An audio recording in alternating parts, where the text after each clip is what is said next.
وہ اپنے پروردگار کی طرف سے روشنی پر ہو تو کیا وہ سخت دل کافر کی طرح ہو سکتا ہے؟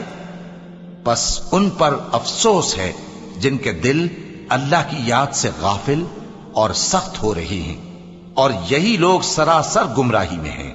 اللہ نے نہایت اچھی باتیں نازل فرمائی ہیں، یعنی کتاب جس کی آیتیں باہم ملتی جلتی ہیں اور دہرائی جاتی ہیں۔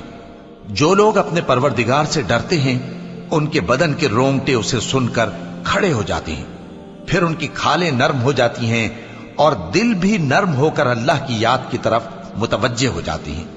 یہی اللہ کی ہدایت ہے، وہ اس سے جس کو چاہتا ہے ہدایت دیتا ہے، اور جس کو اللہ گمراہ رہنے دے اس کو کوئی ہدایت دینے والا نہیں۔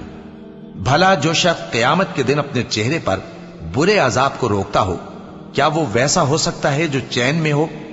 اور ظالموں سے کہا جائے گا کہ جو